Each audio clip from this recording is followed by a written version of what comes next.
23টা বছর ধরে মানুষের কাছে রয়েছে, যারা জুয়া খেলতেন তাদের কাছে গেলেন, যারা ভাইরা আমার মদ পান করত তাদের কাছে গেলেন, ভাইরা আমার যারা সুদ খেত তাদের কাছে গেলেন, এক কথায় যারা কোন পূজা করত তাদের কাছে গেলেন, যারা গাছকে মাবুদ বলতো তাদের কাছে গেছে, যারা পাথরকে মাবুদ বলতো তাদের কাছে গেছেন। কি বললেন? লা ইলাহা ইল্লাল্লাহ, নেই কোন মাবুদ আল্লাহ ছাড়া। এই কথাটা কত বছর বলেছেন ভাই? 23 বছর। কত বছর? 23 বছরের ভিতরে মানুষ দলে দলে দলে দলে ইসলাম কবুল করে নিয়ে ইসলামের সুশীতল ছায়া তলে আশ্রয় নিয়েছেন। জোরে বলুন সুবহানাল্লাহ। নবীজি বলেছেন, আনা খাতামান নবিয়্যিন, আমি হলাম শেষ নবী, লা নবিয়্যা বাদি, আমার পরে আর কোন নবী আসবে না। মন দিয়ে শুনবেন কথাগুলো, তাহলে নবী আর আসবেন না। নবী আসার দরজা বন্ধ হয়ে গেছে। যে যুগে রাসূল এসেছিলেন সেই যুগটার নাম আইয়ামে জাহিলিয়াতের যুগ, বর্বরতার যুগ।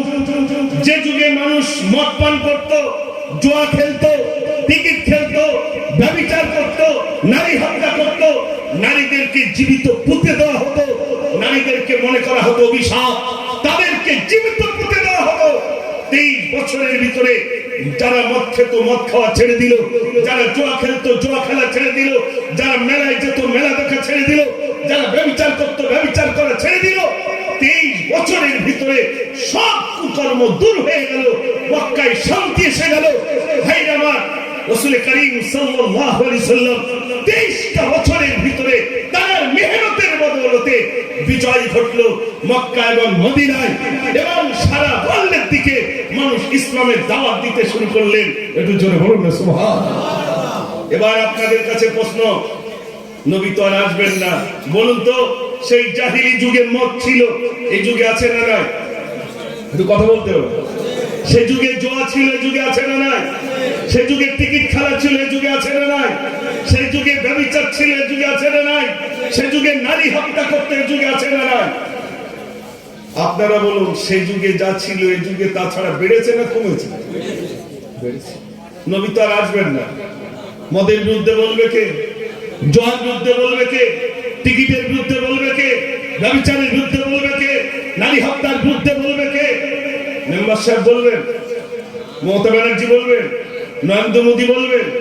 কেউ বলবে না, বরং আরো বেশি করে দেবে খা। রাগ করবেন না, যদি কোনো মেম্বার সাহেব থাকেন আমার প্রতি রাগ করবেন না, আমি আপনাকে বলছি না। লকডাউনে সর্বপ্রথম যে দোকানটা খোলা হয়েছিল দোকানটার নাম কি? আল্লাহ, কেউ কথা বলেন? হ্যাঁ, এটা ভাইদের মোটামুটি জানা আছে।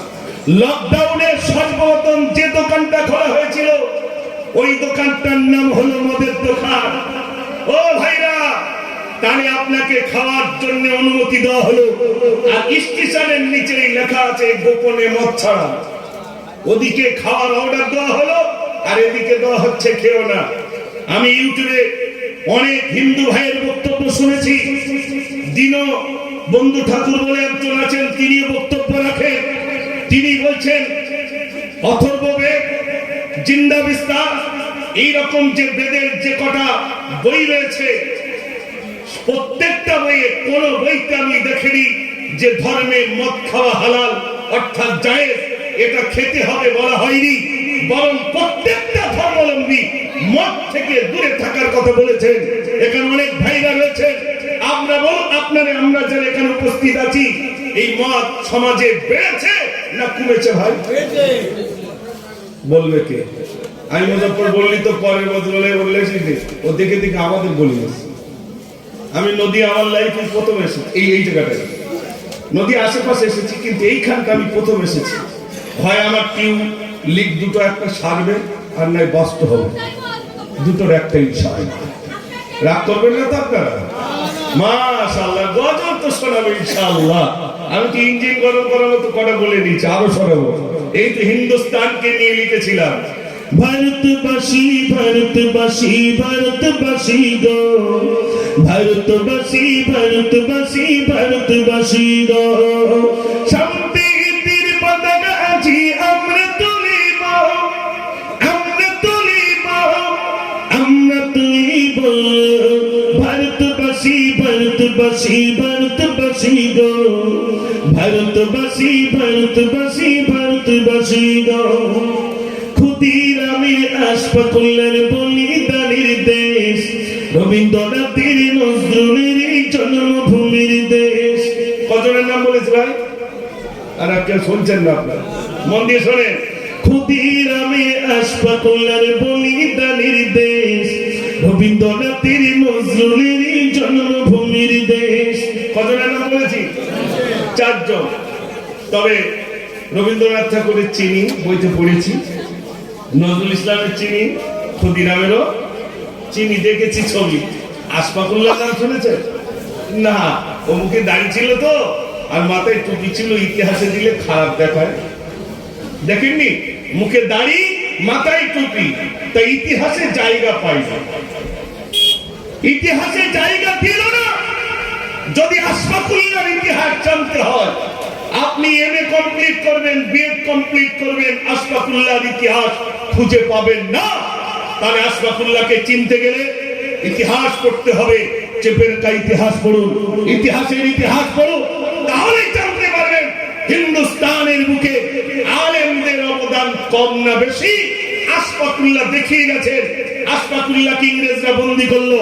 আশফাকুল্লাহ, তোমাকে ফাঁসি দেব, ফাঁসি দেবেন, আমাকে একটু ওজন করুন। ওজন করে কি হবে? বলছে আমাকে জন্য ওজন করুন।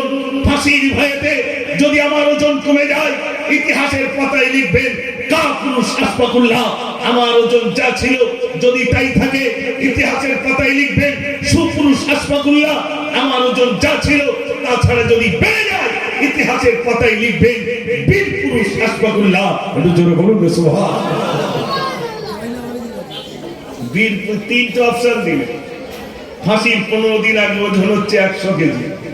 ভাইরা শুনে নেন, ইংরেজ ওজন করছে ফাঁসির 15 দিন আগে 100 কেজি। যেদিন ফাঁসি হবে, আশফাকুল্লাহকে বলা হলো, আশফাকুল্লাহ, তুমি কি তোমার মায়ের সঙ্গে দেখা করতে চাও? না, আমি মায়ের সঙ্গে দেখা করতে চাই না, আমাকে ওজন করুন। বলছে ওজন করে কি হবে? বলছে আমাকে ফাঁসির মঞ্চে নিয়ে যাবেন, ওজন করুন।